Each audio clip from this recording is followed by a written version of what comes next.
Hello and welcome to the Game Theory Podcast. I'm your host, Sam Vicini. We are presented by The Athletic. Today on the show, Mark Schindler is in the building. And we're diving deep into swing skills across the NBA, and we'll dive into what that means in a second here. But Mark, what's going on, buddy? How you doing? Honestly, man, really tired. It's been, I think, what is it, Wednesday? It's been a long week, but it's going good, man. I can't complain. I have got a lot of games to watch tonight, and I'm looking forward to getting to. I'm looking forward to talking. How's everything on your end, man? Everything's good, man. I watched the Kansas State-Kansas game from last night, earlier this morning, which was really, really fun. Really, really fun game. We haven't talked about Grady Dick yet, I guess. He's an interesting one that I continue to come back to. If only because I think the defense is getting better. I have like real worries that teams are just going to hunt him constantly in the NBA because he's like the skinny white guy, and I think he needs to put on a lot of strength. But he's getting better. Like from game 1 to game 17, his defense has improved so drastically that I think he deserves a lot of credit for it.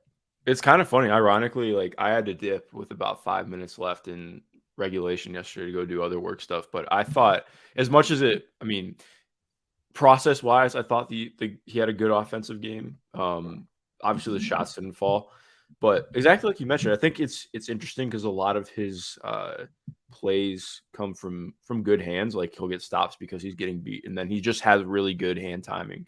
I do think he's been a bit better with just positioning and everything in general. So I agree. Like I felt yesterday was an encouraging defensive game compared to what it had been, a month ago. Yeah, he's had a few moments like that, I think, where he's actually been like pretty okay. I think that like with him, even more than just like flat on ball defense, like he's so big in college that like I think he's pretty okay there for the most part. It's more that like he doesn't really communicate well, it feels. There's like something going on with communication when he's involved in like tough actions to deal with, where I think he gets like a little bit lost a little bit too often. And like you see it in like some screen exchanges, you see it in like, they're trying to communicate an off ball switch and he'll kind of get lost for a second and the team will take advantage of it. But like there's enough there. Like I think that like his recovery time, like I think that some of his rotational stuff has been really good. He takes charges, obviously 6'8" white guy, elite level shooter. Of course he takes charges. He's really, really interesting as a defender now in a way that's curious to me, because if he can defend, he's an awesome, like probably a top 9 prospect in this class. I'm still a little bit questionable. I think he will probably get hunted a little bit in the NBA to an extent, but this is not Duncan Robinson by any stretch, which is the important thing. Like he is not someone that's going to be incapable of being out there defensively. He does compete. He is big. He's strong. Speaking of 6'8" white guys who can defend, Tyler Hansbrough on Twitter after John Wall's comments on Theo Pitson's pod, Tyler Hansbrough was like tweeting fake news on Twitter, which the last thing you absolutely expect. So good times, man. We live in a very interesting time with respect to basketball. Yeah, this was a big basketball podcast, like former NBA players or current NBA players podcast day. Because there was the awesome JJ Redick clip of him explaining making 342 shots every single day, basically, and like what his schedule was and how he had his schedule down to the minute by the end of his career, like every single day. I thought that clip was amazing. And then we had the John Wall clip. We had John Wall just like taking straight shots at Justin Patton. Felt bad for him. Oh my goodness. I felt bad too. But we had like another set of circumstances where another current NBA guard is talking about the Houston Rockets and taking shots at Kevin Porter Jr. and Jalen Green in terms of the way that they play, which felt that felt like the most notable thing to me that happened within that John Wall thing, was just like, pointing out again for everybody that the way that Kevin Porter and Jalen Green play is just like not good. Like Jalen Green, oh man, I have some like real worries about him and some of the habits he's building defensively. He has been atrocious defensively this season. Like, look, I've been clear. I don't really want to talk about Alperen Şengün, but like I've been clear about my concerns about Alperen Şengün. I think Jalen Green is like a worse individual defender than Alperen Şengün right now. And I have more structural concerns about Şengün defensively because of the middle. He's like the centerpiece of the defense, being the center. He's a much more important positional defender. But if we're comparing like 1-to-1 right now in terms of like defensive ability, like defensive willingness, Jalen Green's way worse, and it's very frustrating, and I have a lot of concerns right now. Yeah, no, I agree. It is not good. It is you could actually quite say it's bad. Very bad. The off ball stuff, exactly like you mentioned. I mean, I was watching the Lakers game this morning, and so not to just reduce it down to one game, but I mean, he's flying closeout, jumping before he even shoots against Troy Brown. Like that. That's exactly like you're talking about. Like that stuff where on the scout should not be happening. And then it's like, okay, well, then there's not the recovery. Like he stops and watches a lot of times after he makes a closeout. Like there's a lot of stuff I agree that really needs to be cleaned up there. Yeah. But let's not talk about the Rockets because I've done that enough. I did it on the last podcast with Andrew Schlecht, and I feel like we did it a little bit last week as well. Let's talk about swing skills. So the concept of today's podcast was, I just went to Mark and I was like, it'd be a really fun show if we talked about what are the biggest skills where if one guy on a team could do something that he's currently not doing from a skill set perspective and currently maybe can't do from a skill set perspective, but has potential to do down the road, how would that shift the NBA title race basically? Or could that shift the NBA title race basically? So the idea here is like, the obvious one that I'm going to talk about at the top is like, what if Zion Williamson could knock down a standstill catch and shoot three and teams had to close out on him at a reasonable level? Like that would completely alter the NBA title race, in my opinion. So basically what we did here is Mark has three guys in three skill sets that we're going to talk about. I have three guys in three skill sets that we're going to talk about. I went more on like the potential superstar side. Mark went more on the role player side. I think it's fair to say, right? Yeah, more like secondary guy. As you know, that's where I tend to go. But no. I'm really glad you did it. Like I'm not complaining. I think it's a fantastic thing that you did that. No, I know you're good. I'm saying it. I am, if nothing, a caricature of myself. So. Yeah. So I kind of was hoping you would do that when you did that. So I kind of came up with like three very, very high end things that I thought would change. And a lot of mine are shooting related and a lot of yours are non-shooting related, which is really, really fun. And really, I'm glad that we balanced each other in this, Mark. This was really good, I think. Me as well. Yeah. I'm excited to get into this one. Okay. So we'll go back and forth. And the first one I'll start with is that idea that if Zion Williamson could shoot and can learn to shoot over the next little while, not even this year, into the summer, into the next summer, maybe by 2025. If Zion Williamson can learn to shoot just like a spot three, it completely changes the trajectory of the New Orleans Pelicans in terms of the way they can space the floor, in terms of maybe the way that Brandon Ingram and Zion Williamson can work together, in terms of maybe playing Zion more consistently with a center out on the court, like a Jonas Valanciunas in playoff settings. I really love the way that the Pelicans just kind of bully and bludgeon people inside, it feels like a lot of the time. But Zion Williamson being able to just like, I'm not even saying like knock down like 3 threes a game, take 9 of them a game. I'm saying like if he could take legitimately 3 of them a game and knock down, 37% of them because he's open and then forces teams to close out on him at a reasonable level, the shape of the Pelicans offense, given the presence of CJ McCollum, given the presence of Brandon Ingram, both of whom can really, really create, if teams have to like pay attention to Zion out there when he's on that opposite side, it would like really drastically kind of change everything in terms of how they operate. Yeah, no, I think that's a really interesting point. Especially too with like they always I mean, the rest of the shooting around him is so good too. Like obviously Herb is reduced a little bit this year, and I think he still does positive things that they have worked to get back in. And like, by the way, like another guy like that is Najee Marshall, right? Like Najee is a little bit better of a shooter, I think, than Herb is, and gets treated a little bit more as a shooter. But Najee's another guy that like they need to have out there because he does so many other little things. And if they could have another shooter, it'd be really, really helpful to get Najee on the court. It's just fun to think about too, because I think you would see a lot. Not that there's already a ton of opportunities, but even more opportunities for like Zion to attack off the catch in the slot and stuff like that. Which to me, like that's the kind of stuff where exactly like you're mentioning, like I've talked at length about how lethal somebody like Harrison Barnes can be attacking off the catch in the slot because he's long and he has good footwork and he's really strong. Like it hasn't hit the same this year, but like even just like looking at last year, I think his drives per game were the highest that they'd been in his career. And for like the first 30 or 40 games, I think he was averaging a career high in foul rate. It obviously falls off a little bit, but like point being, if we're talking about that with Harrison Barnes, that's a very different story with Zion Williamson. Like, because then I think you put a really interesting bind on it. I think it's less about being worried about the shot. Because obviously, like, you don't want him to hit the shot if you're shooting 37%, but it's more, you have to at least just like contemplate it. And it's like, okay, do we have somebody press up on Zion, try and just like not give him opportunities to attack off the catch?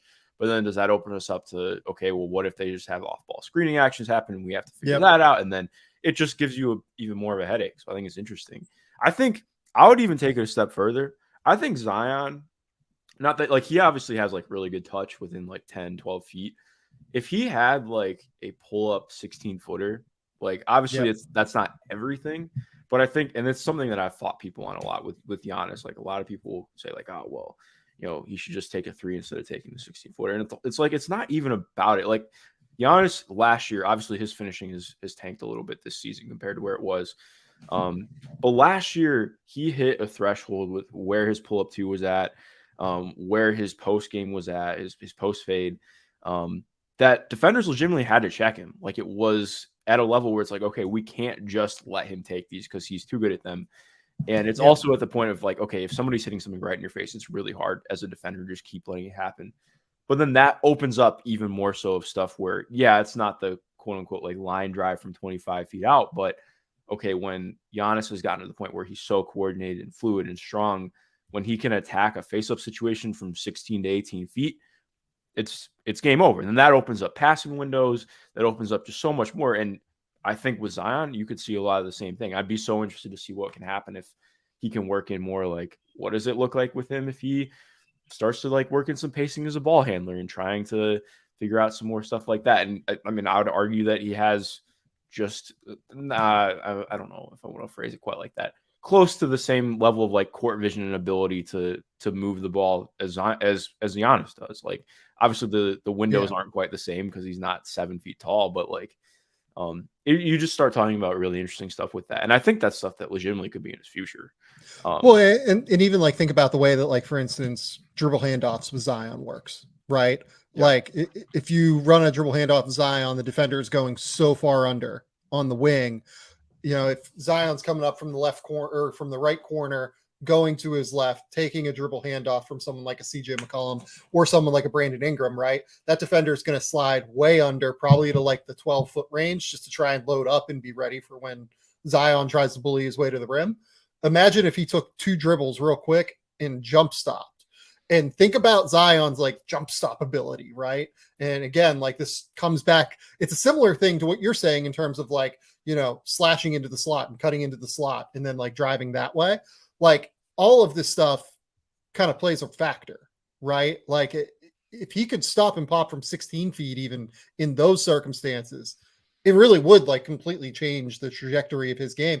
They would be like impossible to stop on offense if that was the case. Like if you were able to run CJ McCollum and him in a essentially like dribble handoff / like, you know, Zion is the 4, CJ is the 1, CJ setting the screen and then like picking and popping, and then like defenders not being able to go way under or like even switch that action. Imagine if you couldn't switch that action even, because Zion could just like shoot over the top of a defender, right? Like that's guarding CJ who's like 6'7", You know what I mean?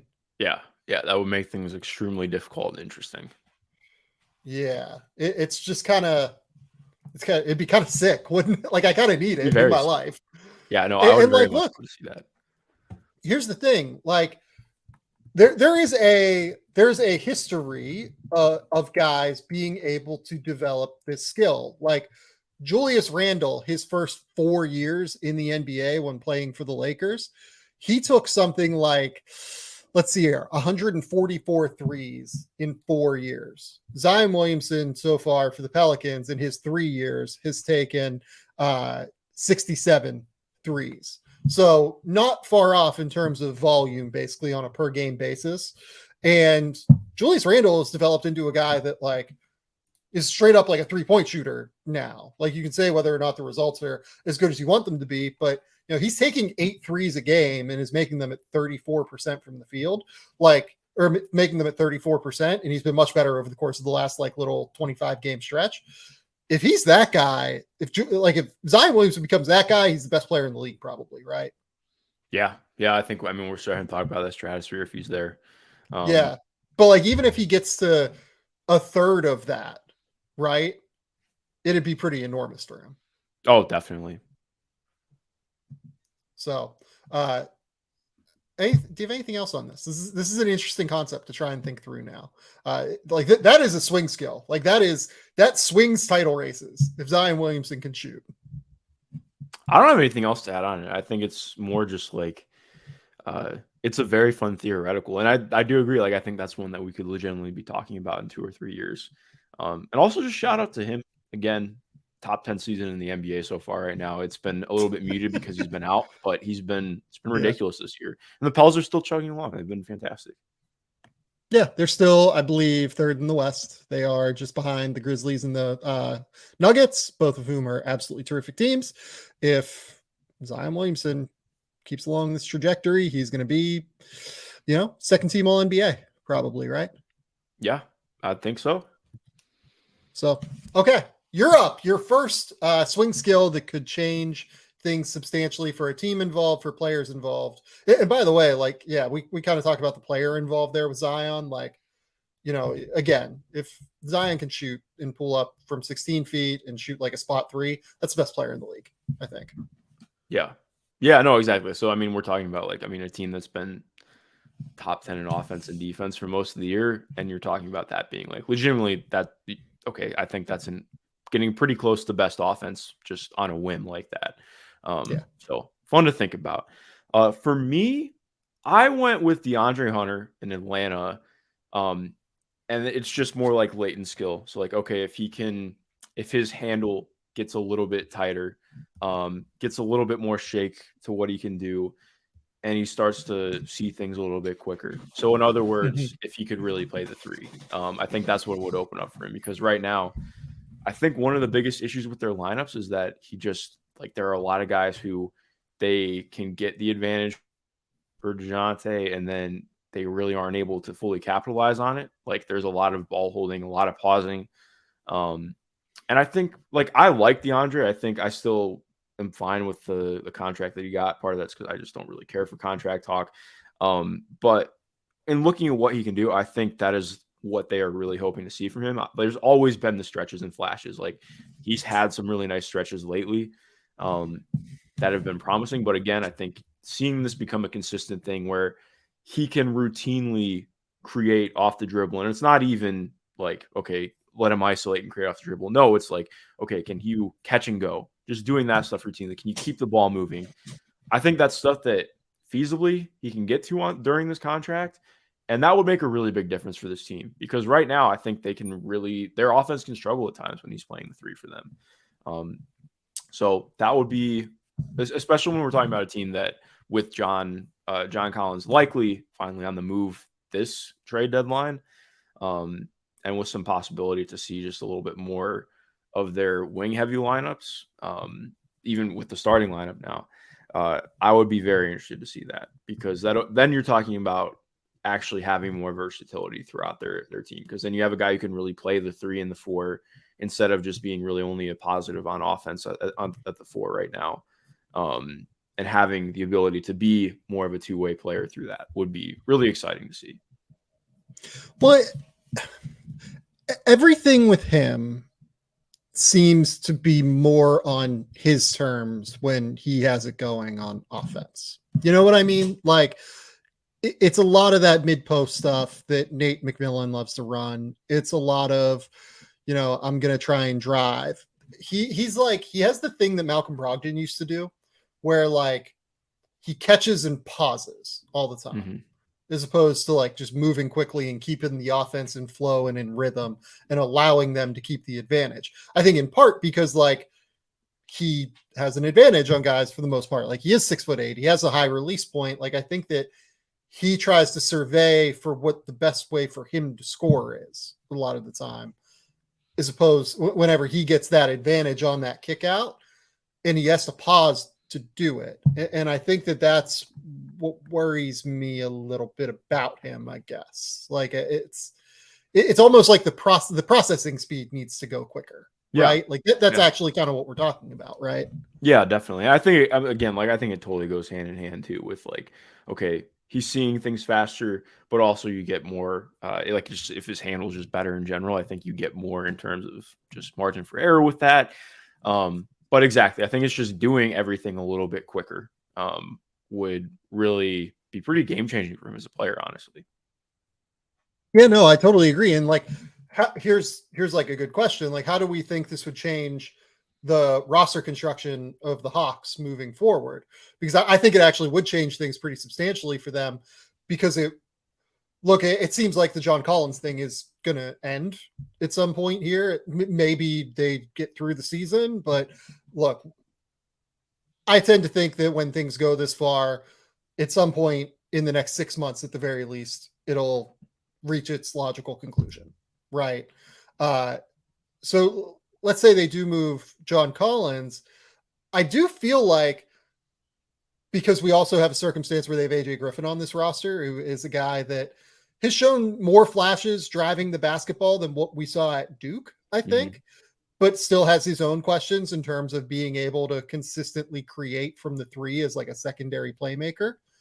How do you think that DeAndre being able to process, being able to be like an actual secondary playmaker would change the structure of the Hawks in general?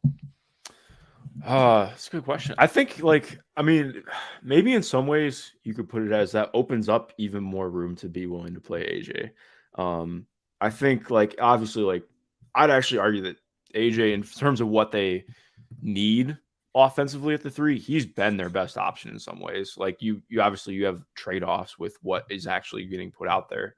But like in terms of a guy who can, like, he doesn't even necessarily need plays run for him. He's capable of just like being a guy who can play off the ball and be a function of the offense.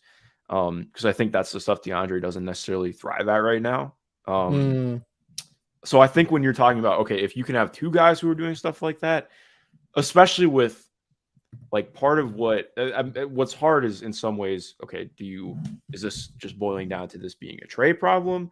Is this boiling down to Nate's schemes? I think it's obviously both, gauging what level of both. I can't do that. I'm not part of the organization.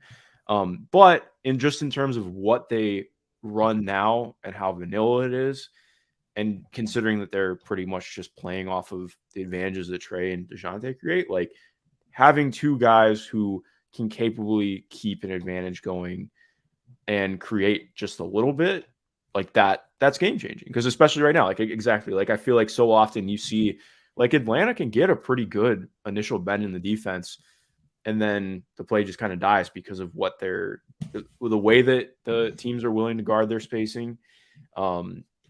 And what they do when they actually have the ball in their hands. Yeah. It's really interesting. If you look at lineups with John Collins and DeAndre Hunter on the court without Trae Young, the team has like a negative 15 net rating because the offense falls to like a 96 offensive rating. Yeah. Basically just like completely falls off of a cliff. If you look at Trae Young lineups with DeAndre Hunter, they're very slightly positive. If you look at Trae Young lineups with just John Collins without DeAndre Hunter. They're negative, but not nearly as negative as they are when it's Collins and Hunter without Young. And I would imagine a lot of those Collins and Hunter without Young lineups include DeJounte Murray. And I could look that up if I really wanted to, but just kind of watching the Hawks, it feels like they do play a decent amount of that. Yeah, it's interesting. Trying to figure out how they build that team now with the limited assets they have due to the DeJounte Murray trade is a really, really intriguing concept to me.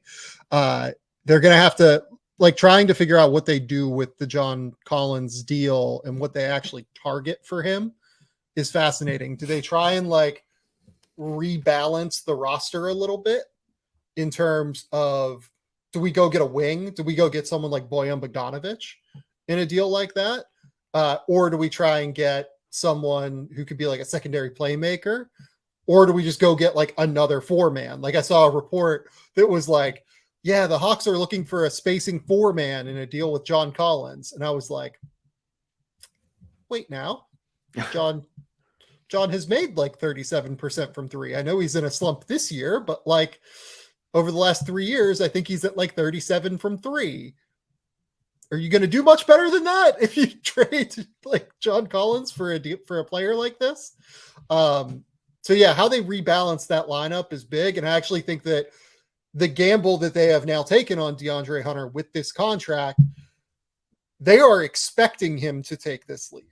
That is the biggest thing. They desperately need him now to take this leap. They have hindered their flexibility in terms of assets. They've hindered their flexibility in terms of cap flexibility because of this contract. They need him to take this leap. Without that, they are in some real trouble here moving forward, I think. Yeah, no, I agree. I mean, they very much need him to get back to where he was at 2 years ago before he got injured. I think it was the wrist injury. But that 20-game stretch he had, that's the stuff that you want to see again. And part of that too was he was just really hot shooting, but I think you saw a lot of him getting into things quicker, him just being in a real rhythm that we haven't really felt quite as much since then. And again, it's worth noting too, he is still a fine NBA player. He does positive things that matter at a position that is hard to get players at, who do things that are good enough to keep them on both ends of the court. But I think that for what they really need offensively, they do need a little bit more out of him. Yeah. Okay. Next up, let's take a quick commercial break. And then we're going to dive into the last 4.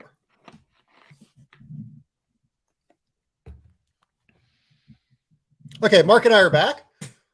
My second swing skill that I honestly think could swing the title picture this year, if he would be able to do this. If Ja Morant could consistently hit a pull-up 3 behind a ball screen, and by consistently, I mean if he could do it at a 37% clip against good good that I honestly think the Grizzlies would be the favorite to win the title. Am I wrong? No, I don't think you are wrong. Because I think then you start talking about what do you do against them defensively? Yeah. Because I think a lot of the questions that we had in prior years about their offense have gone away a little bit. I'm still interested to see, and this is more so just being speculative, not saying there's stuff to poke holes in. I do wonder what it's going to look like a little bit for some of their shooters in the playoffs, because we saw that happen obviously last year and the year before, particularly. But I mean, again, Ja's just hitting levels where even when you do go hard under screens the way that teams have been comfortable doing, or really mixing up ball screen coverages, I still think that exactly like you're hitting. If that pull up gets to a level where you have to go over, good luck, man. I don't know exactly what you're supposed to do against that.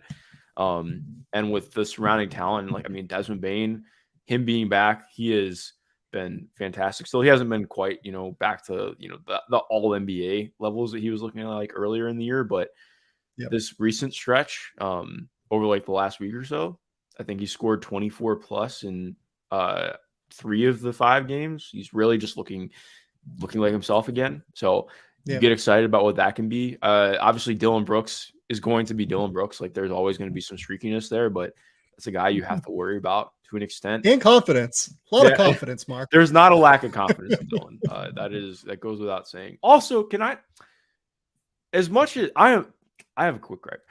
Speaking of the Grizzlies, we got to stop talking about, Jaren Jackson Jr. needs to stop fouling. Has the lowest foul rate of his career. He's gotten better at it. He's only fouled out once this season after fouling, I think, 7 or 8 times last year. Of course, more games last year. I just don't know why we keep talking about it when it's clearly getting better. Yes, we can say that it's a concern in the future in the playoffs, but also noting he's notably improved at it this year. And point being, Dylan Brooks has a higher foul rate right now than Jaren Jackson Jr. So just had to get that out there because I feel like I hear that every time anything is mentioned with Jaren. Yes. So here's the thing with Jaren that I want to bring up real quick. Jaren also contests a crazy amount of shots. He's contesting 7 shots in 26 minutes per game right now. And teams are shooting 43% at the rim when he's the primary. It was pretty good to me. Defender. That is I don't think Rudy Gobert has ever had a number like that, even in Rudy's prime. And I don't think that'll hold for Jaren. I think that's a bit unsustainable in terms of luck, but any number under 50% is elite of the elite of the elite. And Jaren Jackson is well on his way to having a number under 50% while contesting so many shots while also reducing the foul rate. Yeah. I do think that some of the best players in the league in the playoffs will absolutely try to target that in order to get him off the court. And I think that it is to an extent a small concern in those circumstances, but he is undeniably improving at it and undeniably it's not going to be a problem by the time he's 26. You know what I mean? Yeah. Yeah, exactly. I think my thing's just more I think it's a worthy footnote to have when talking about him. But if we're leading defensive player of the year discussions with that just come on, man. You're on the internet more than I am. You see, it's a problem. I should probably do it less. Yeah, you see the basketball conversation more than I do. Is there an actual debate for defensive player of the year right now? I think Brook Lopez is still up there. I think he's been extremely good. Right now, I think that there is still debate just because of how, Jaren's still only played about less than 2/3 of the year. But it's been pretty squarely cordoned off to Brook, Bam, and Jaren, with Jaren pretty squarely in the lead. So those are the only 3 that I think are in the conversation. On a per minute basis, there's no question that Jaren has been the best defender in the NBA. Yeah, I don't even really think it's all that close right now. So all due respect to Bam, who I would have at number 2, and I would have Brook Lopez number 3, being the second best defender in the league is amazing and unbelievable. And I love the guy. And he's taken a leap offensively this year. Bam Adebayo should be an all-star. I am here for Bam Adebayo, and I'm not here slandering Bam Adebayo. Jaren Jackson. Sounds like you hate Bam Adebayo to me, actually. Jaren Jackson this season is doing some wild shit on defense. He came back, and the Grizzlies went from 15th to number 1 in defensive efficiency in with the quickness, 20 games. It was that's pretty damn good. So it's unbelievable. I'm excited. But to get back to my original point. So sorry, I had to derail us momentarily. No, I'm here for it. So Ja Morant right now is shooting 47.5. He has a 47.5 effective field goal percentage on pull-up shots this season.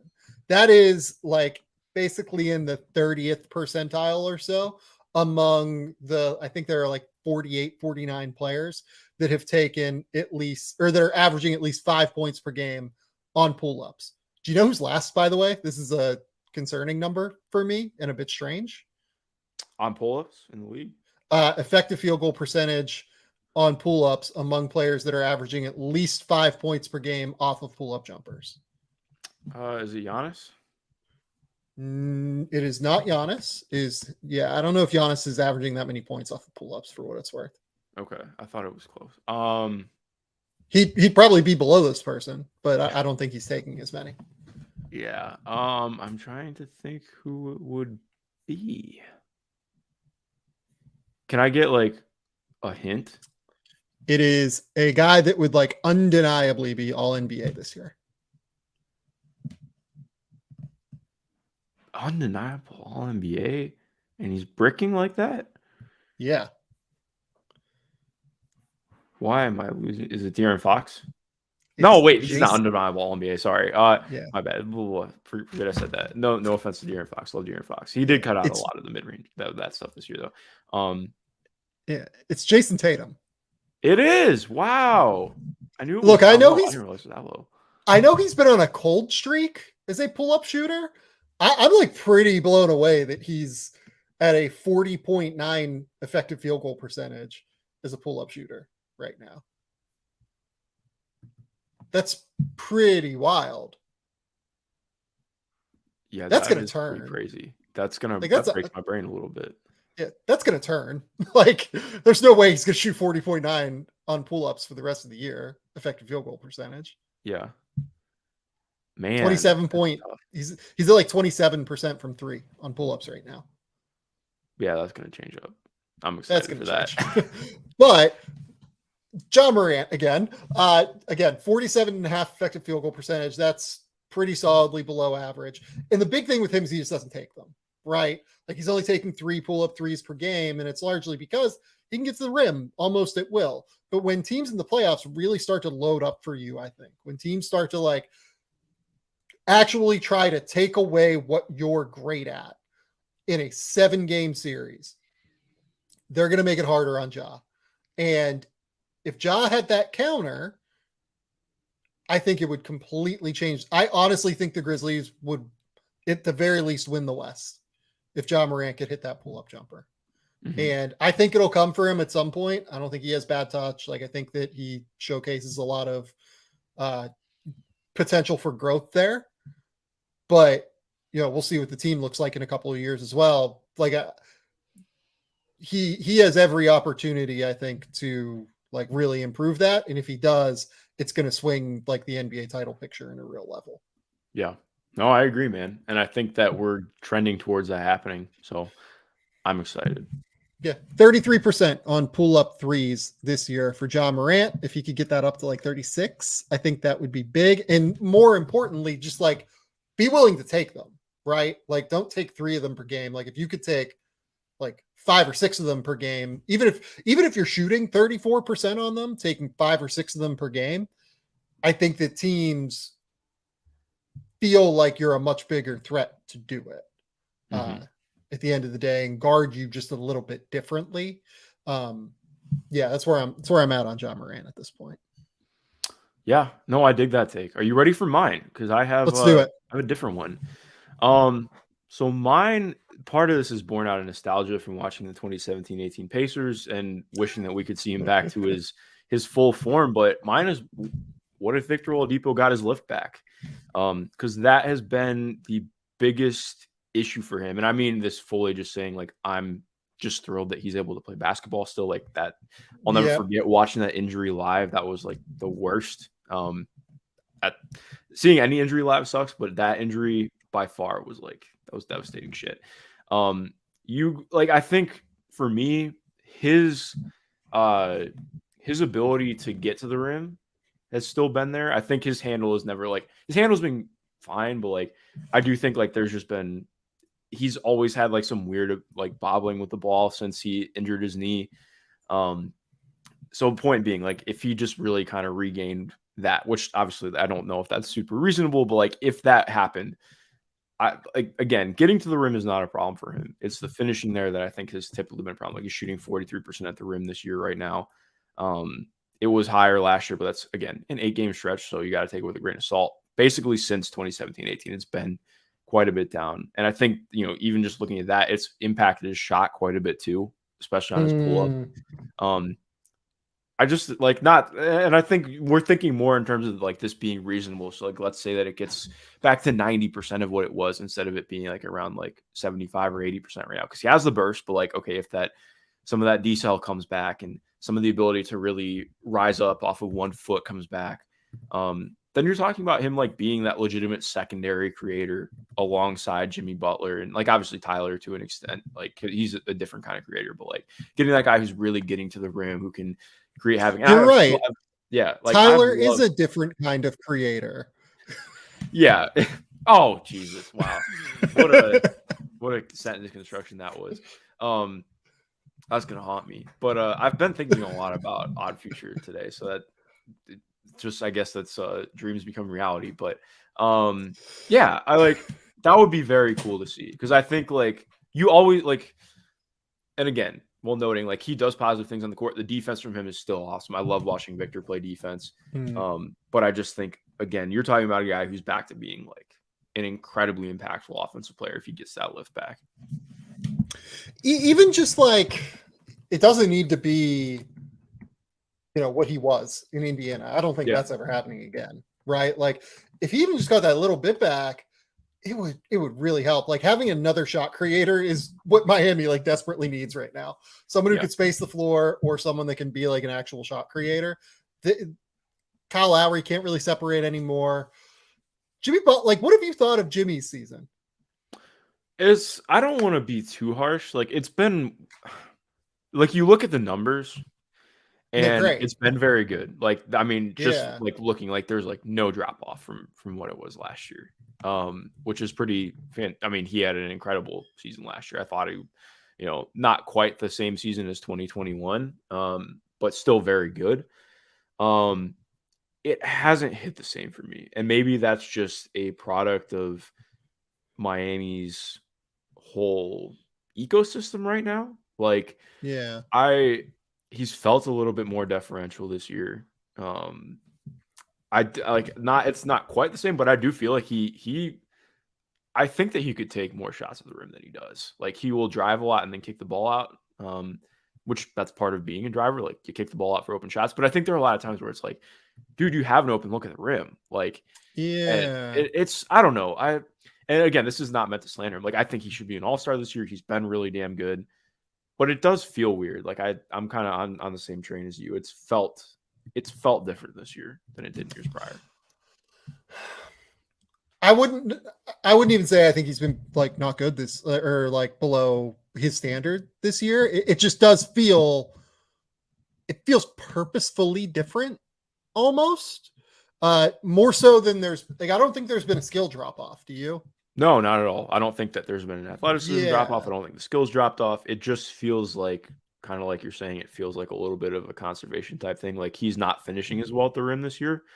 While noting like he was god tier finishing at the rim the last 2 years. Like 2021, 72% from 0 to 3 feet, 21-22, 70%. This year he's at 66%, which is still good. But it does bring up a little bit like, what's up there? But I don't think that there's anything that I've seen that makes me go like, oh, I'm super worried about him. It just is. I've talked about this with our resident Heat friend, Kaya Stunkin, or obviously just basketball friend in general. But like, he's like, you know, I don't really know how to put my finger on it. It is a different season from Jimmy. It also feels like he's consciously almost like stopping before he gets all the way to the rim to take like 5-foot shots as opposed to like 1 or 2 foot shots. Right. And he's been better at them this year. Like I think he's shooting like 49% on shots between 3 and 10 feet this year. Yeah. And I can't remember. I think it was like 42 last year, something like that. Yeah. It wasn't like a good number. But this year it's like a pretty awesome number that is a real differentiator for him. And yeah, it feels like he's making a conscious decision not to get all the way to the rim. And maybe he's doing it to like try and stop getting hit. But also like, if you look at his field goal percentage, look like if you can make a, 6-foot shot at the same level, you could make a 1-foot shot. It doesn't really matter. Like he's shooting 51% from the field, which is better than what he shot the last 2 years. Right. And it's not like he has drastically increased or decreased his 3-point output, right? Like he takes 2 of them per game. It's been that way for the last 4 years. The entire time he's been in Miami, he's taken 2.1, 2.0, 2.0, 2.0 3-pointers per game. So yeah, it's weird. He still feels like the guy in Miami. Like Bam's numbers and like I think Bam is probably yeah, like the guy in Miami this year. I know what you're saying, and I think that like because of the defense overall, Bam is probably a more I don't even know if I can go more impactful because Jimmy just gets so much more defensive attention. Yeah, I mean, it's less even about impact. Like, I mean, Bam's just been way more aggressive this year. I actually like it legit, and I hopefully he it's people so agree with me. weird. It's Like, so weird. It does legitimately feel like Bam has been more aggressive than Jimmy has been at times this year. Yeah. Again, like I don't have like just some stat that I can point to that makes it make sense, but just in watching them is how it feels. But yeah. Well, like I would bet you Bam is taking more shots than Jimmy, right? Yes, Here, 16. I'll pull Jimmy it up while we're 14. talking. Yeah. I agree with you. Like it feels like when when the two of them drive, like Bam's feel more like intent on scoring almost. The Heat are weird. The Heat are just a very weird team that I think need that second option, really, like third primary perimeter option behind Jimmy and Hero. Like Kyle, I think needs to be, I don't know if limited is the right word, but I think Kyle is just a little bit limited at this point. And, there's a reason he's taking 10 shots and only shooting 33% from three right now. He's just not quite what he's been recently. They need that Oladipo guy that you're talking about within the swing skill conversation to, maybe acquire him or maybe just hope Victor gets back to his level. It would really transform what they do, I think, in a lot of different ways. Yeah, no, without question. Yeah, man. The Jimmy thing is weird. He is awesome. Like he is so good. And I still can't figure out on it. Somebody hit up David Duchovny, see what can happen. Were you ever an X-Files person? Yes. Okay, yeah, I love X-Files. Yes. Sorry, had to get that out there. No, I'm here for it. And like he also has like a 3-to-1 assist to turnover ratio. Like the numbers for Jimmy like are arguably better than they were last year. Yeah, it's so weird. And I can't put my finger on why he feels 10% less impactful. He does also start slow, so like that could also be a thing. Like he does tend to like work his way into the season a little bit, I think, for the most part. And as the season goes on, like it's very possible. He's been better for sure since he got back from that he missed like a chunk of like 4 or 5 games earlier in the season, like maybe early December, sounds right. He's been better since then too. So yeah, like I agree with you. Like he should still be an all-star, right? Like that's where we're at. Yeah, I would be there. Yeah. Okay.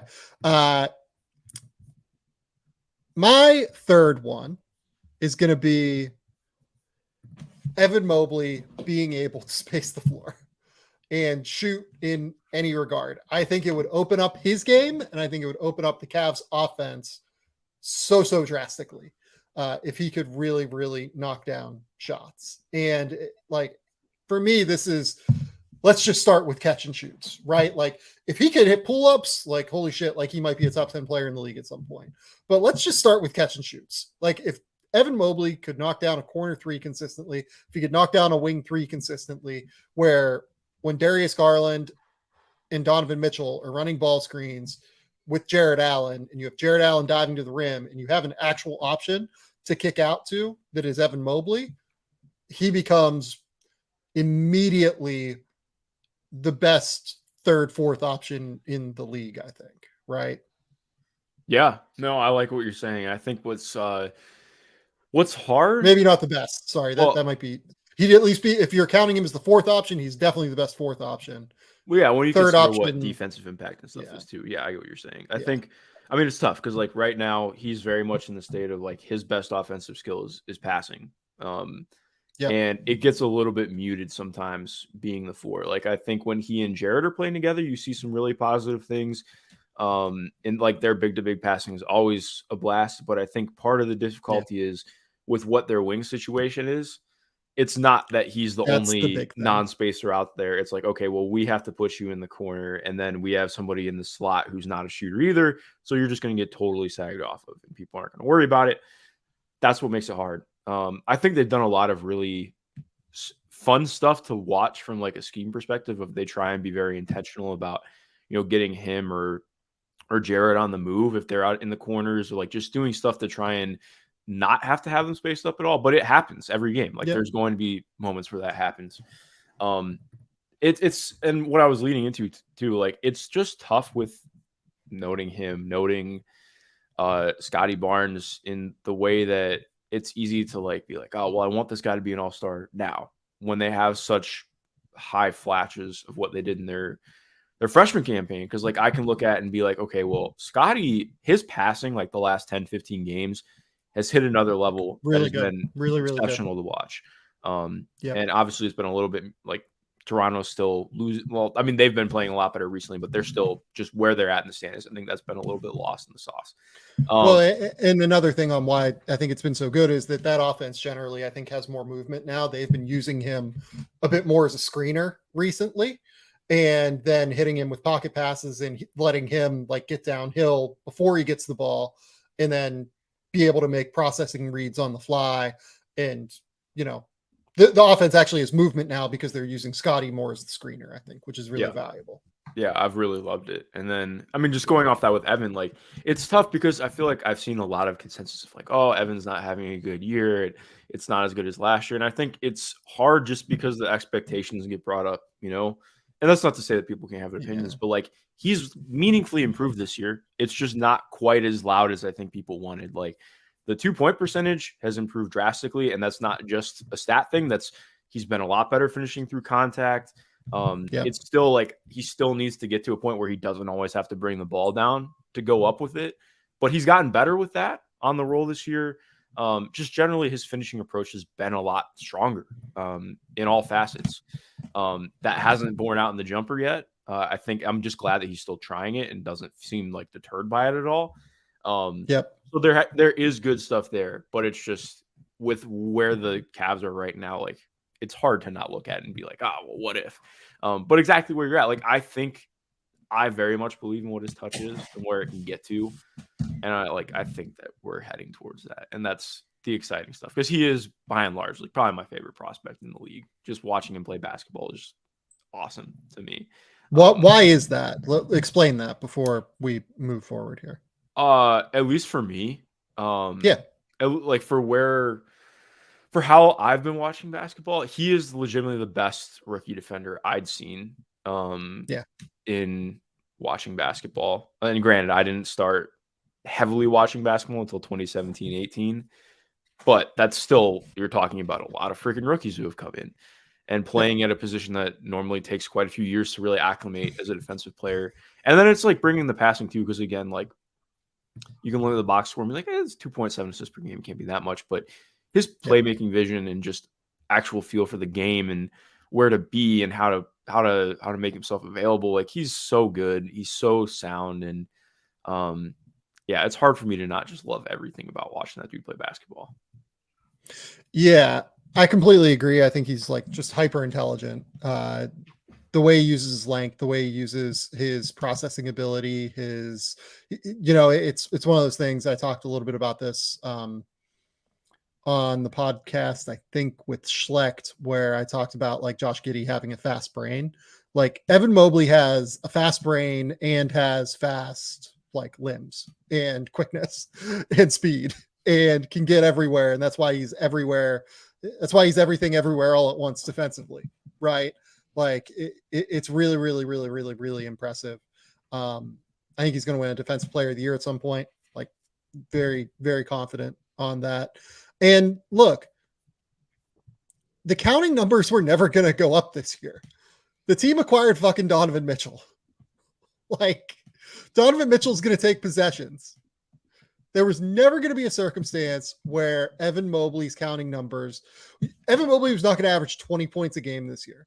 They have Donovan Mitchell and Darius Garland dribbling the ball in the backcourt. They have Jared Allen in the front court, who was an all-star last year. Like, you don't just acquire a ball-dominant shooting guard to play with your ball-dominant point guard and then have your second year power forward see a drastic increase in his counting numbers. Mm-hmm. I saw what I think you're referring to Kendrick Perkins. Like I saw what Kendrick Perkins said in terms of like him being very disappointing. Oh, and I like, don't even mean that. I think like having people taken that a I step actually back. do respect in Like- the sphere have said it, and like I just don't agree. Yeah, no, like I get that the counting numbers are down, but his efficiency is way up. He is playing a critical role. He just hasn't taken the leap as a shooter.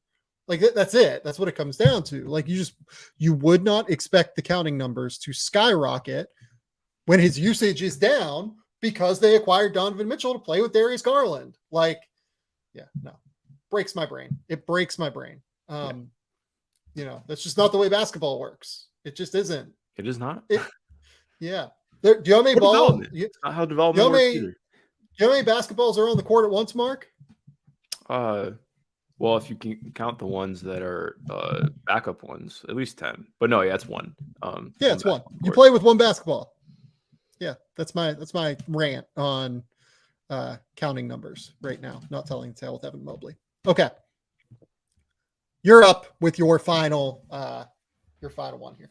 Real quick, I do think that could shift. If Evan Mobley could knock down corner threes next year, I think that would really, really shift the Cavs into a totally different spectrum. I assume at some point they're going to go out and they're going to get a spacing wing. If you can then have Mobley like knocking down corner threes, like if he could take 4 of them per game and knock them down at 35%, where teams have to at least like consider the fact that he's out there, completely revolutionizes the way that they play. Yeah. Completely opens up the court for Garland and Mitchell, completely opens up roles for Jared Allen to the rim. That immediately goes from being like a middle of the pack offense to a top 5 offense, I think. So, okay, now we're good. Mark, you're up with your third one. Yeah, my final one is Michael Porter Jr. being able to get deeper dribble penetration. So that's like however you want to call it. Like I think that would probably entail a little bit of his handle, getting better. His handle has always been pretty weak, partially because of how high up he is. So does he get a little bit more flexible? This is probably the least realistic of my 3 somehow, with even mentioning Victor. But like I mean, like I do think there have always been signs of like maybe there's a little bit more there, especially like when we're talking about that stretch that Michael had before he got injured. But I think that's always going to be the question, unfortunately. But I just think about it. It's not even like I don't need him to start possessions for Denver. I just am thinking about, okay, what if you can envision him like, okay, where he gets to a point where he can take 4 or 5 dribbles and actually create something out of it instead of getting stonewalled, 18 feet out. Like that stuff is really exciting to think about. Like imagine, okay, he gets a short close or something and he's able to, just pull something off that ends up getting him to the rim or into the paint. And with his size and touch, like that's all you need. This offense is already so dynamic. And I think when you envision, okay, what if Michael Porter Jr. were able to stay healthy and hit that next stride? That's really encouraging. That's like, I mean, I was already hitting that point. Part of what was difficult was before he got injured, Jamal did, which that just sucked. We don't talk enough about how much the Denver Nuggets injuries suck.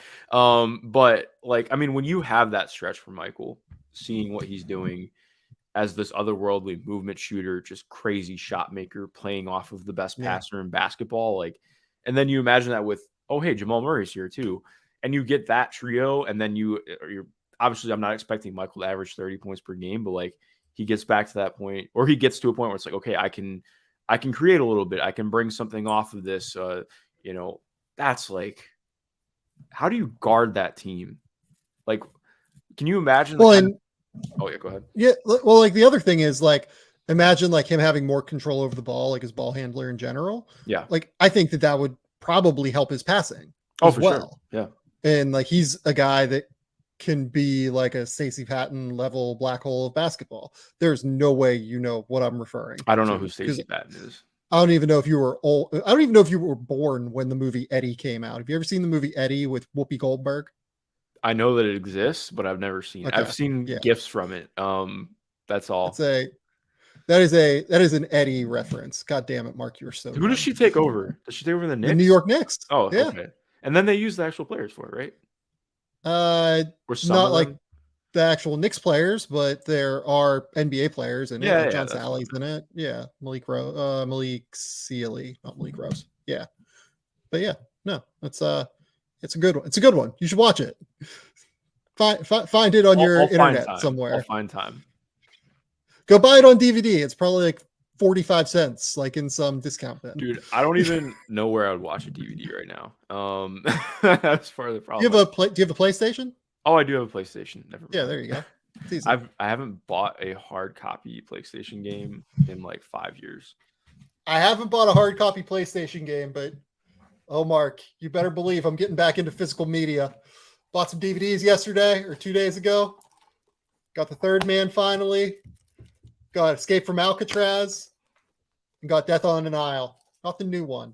The one Not from the the new 70s. one? That new one was good. I enjoyed the new one. It wasn't as good as Murder on the Orient Express, but it was still very good. Kenneth Branagh did a really good job with both. I'm all in on Emma Mackey. Like, I think she is phenomenal. Did not think that movie had green screen problems. Yeah.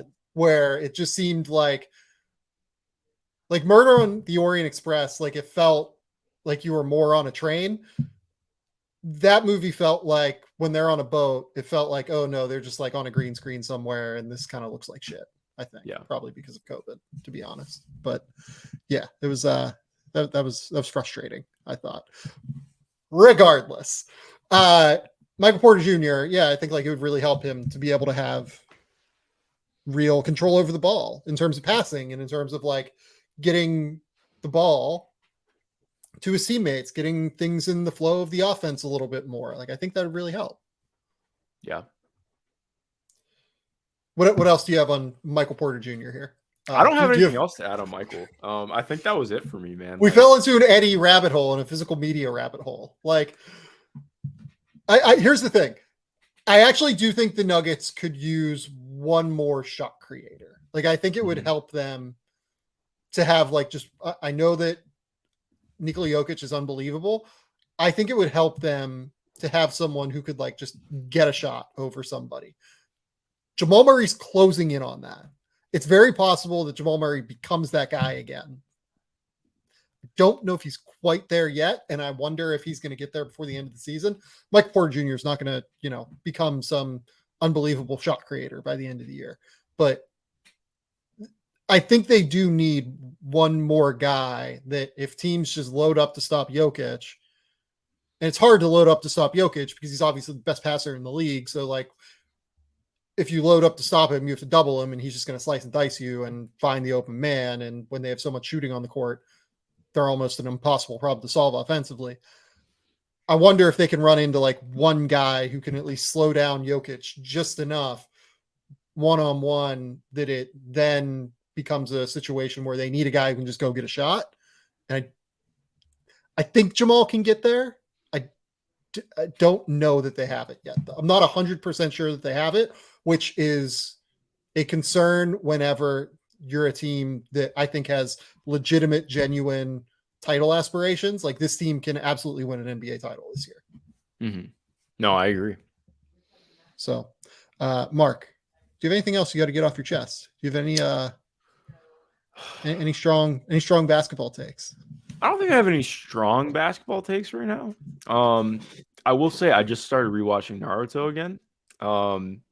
That's what I do in my spare time. It's been lovely. You always forget what something is the first season until you turn it back on for the first time. Because I think I started watching it when I was like 10. So to go back into it is kind of interesting. I've watched a lot recently, I think. I'm trying. Oh, wow. Okay. Yeah. Let's see what we got. Let me pull up my Amazon really quick so I don't lose my mind on this. What have you watched recently? What have Laura and I watched recently? We watched a movie a couple nights ago called Nocebo, which is by Lorcan Finnegan, who did Vivarium a couple years ago.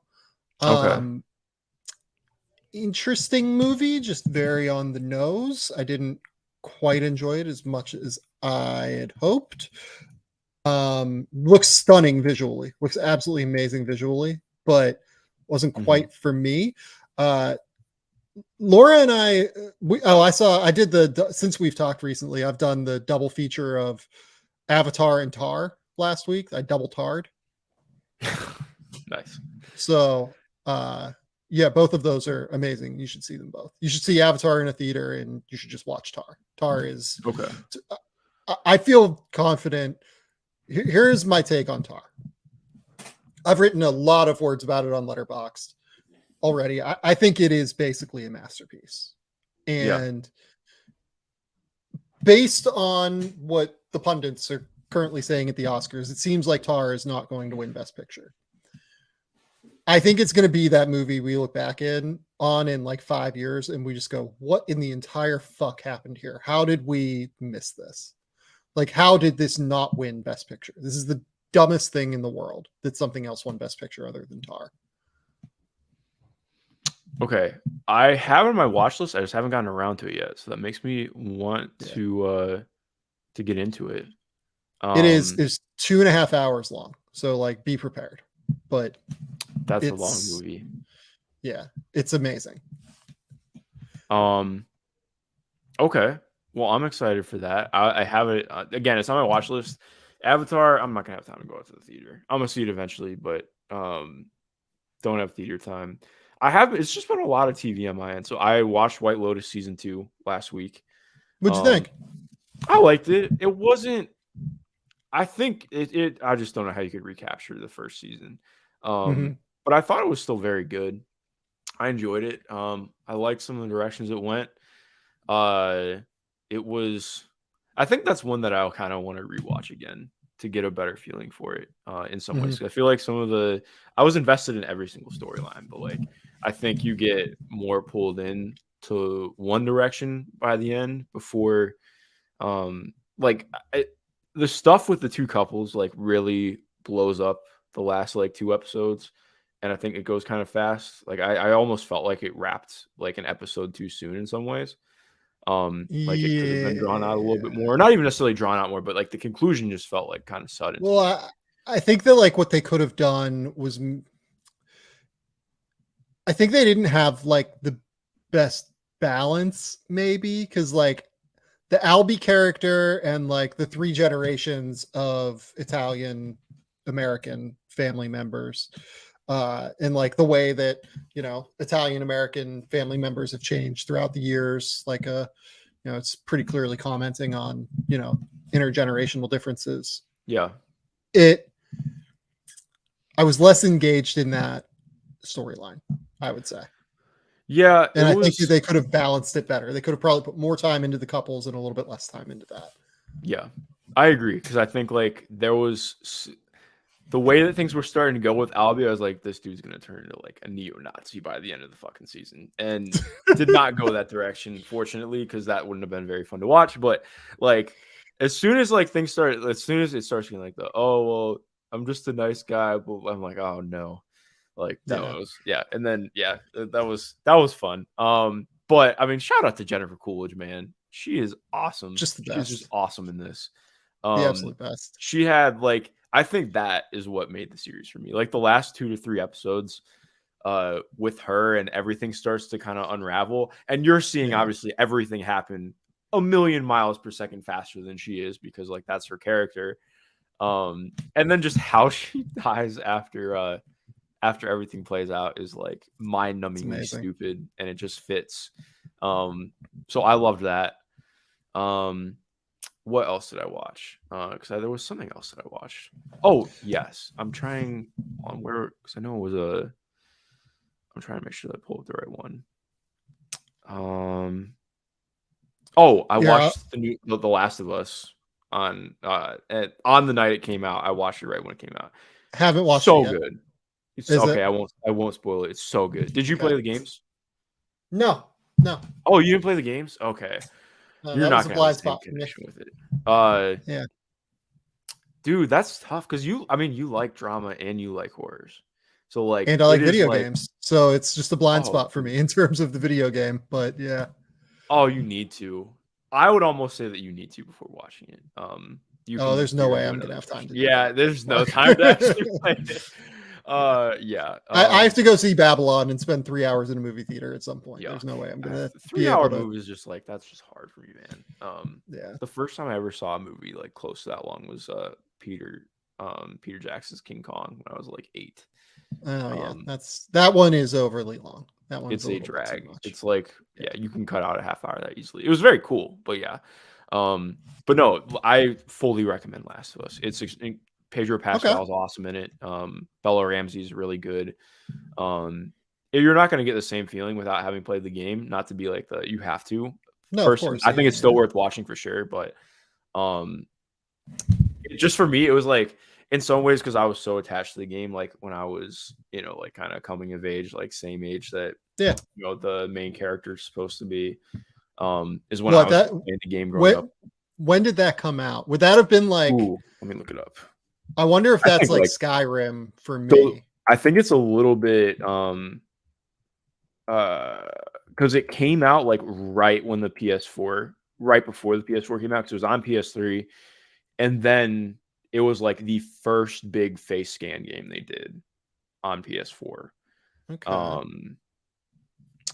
It came out in 2013. Yeah. Yeah, so that would have been so that's not too far off for us in terms of like that game would be like what Skyrim probably was for me, I would imagine. Yeah. And like probably what like Red Dead Redemption is for people that are like 4 years younger than you. It's funny because I hate Red Dead Redemption. It's very fun, but like it just I struggle with games like that sometimes. Like I love Fallout New Vegas. Fallout New Vegas is my game. I like that. Fallout is good. I've played a lot of Fallout. I want a remastered Fallout New Vegas. That's all I want. I don't want them to make another shitty knockoff Fallout 76 type thing ever again. Please just remake Fallout New Vegas. But yeah, I think that's actually it for me watching wise, because that is a lot of TV. But that's a lot of TV. Laura and I are watching The Test right now, which is on Amazon. I don't know if it's on Amazon US. And to watch this and understand and like get anything out of it, you have to understand cricket, which is something that I have immediately become a fan of here in Australia. It rules. So back in like 2018, there was a big scandal where the Australian cricket team was like using sandpaper to sand down cricket balls and like get them to like move and do different stuff. So basically the Australian cricket team was cheating, and their best player, who like is the best player in the world, got suspended for a year. And one of their other best players got suspended for, I think like 18 months, maybe even. And then another guy got suspended. So they just like, it's about like the coach resigned and everything. So it's about like them coming out of that era and into a new era. And Laura and I are watching the first season now, and then the second season starts. The second season just came out. And it's interesting because a lot has since come out about the head coach not being a particularly player-friendly coach. Ooh. And these the first season, which came out in 2020, you can like kind of see the cracks. You can see why he eventually became like as grating as he seemed to become, according to media reports. And we'll be interested to see the second season, which I'm sure like dives into that, because it literally dives into the fact that like the captain of the team like basically got removed from Cricket Australia because he was like in a sexting scandal or something like that. And like, while he had like a small child at home, and then the coach like got removed basically. So yeah, it's interesting because the documentary, which could have very much just been like a Last Dance or a Redeem Team thing, where it's very clearly just like an advertisement for the NBA and for basketball. It's not that. Like, I don't think that Justin Langer, the coach for Australia, comes off as likable in any way, shape, or form in this thing. Like, I think he actually comes off kind of bad within this documentary. Okay, so, well, I want to see if I can get that, because that does sound actually pretty interesting to me. Yeah, it's a really, really interesting piece of like sports documentary, I think. One of the best sports documentaries I've seen in the last couple of years, I would say. Okay, Mark, tell the people where they can find your work. Tell the people what's going on in your life. Yeah, you can find me on Twitter at MG_Schindler. That's where I'm most active. I have all my stuff there. I should have stuff coming soon. I'm working on a lot of bigger projects that are coming up down the road. So nothing that Love it. is like crazy immediate right now. I'm sure as more trades and WNBA free agency stuff happens with it starting up on the 21st, I will have plenty coming out on that. So yeah, be on the lookout. Love it. Yeah, I have the second part of the thing I wrote with Kelly Eco on the Rockets core and their younger players should be out today when this goes live. What else? I have a piece coming with Seth Partnow and Danny LaRue that I'll be honest with you, as of the time of this recording, I have no idea when this is going live. It could be next week, could be late this week. I'm not totally sure. It will be up though at some point in the next 5 days. Other than that, I'm also doing I think I'm doing like all transfer team at midseason for college basketball at some point next week as well. So keep it locked to The Athletic. I'm writing again, like I'm on it finally again. In addition to doing draft guide stuff, I wrote the Grady Dick profile, I wrote Max Lewis, and I wrote Brandon Miller this week. So I'm like locked in, ready to go. But yeah, that's where we're at.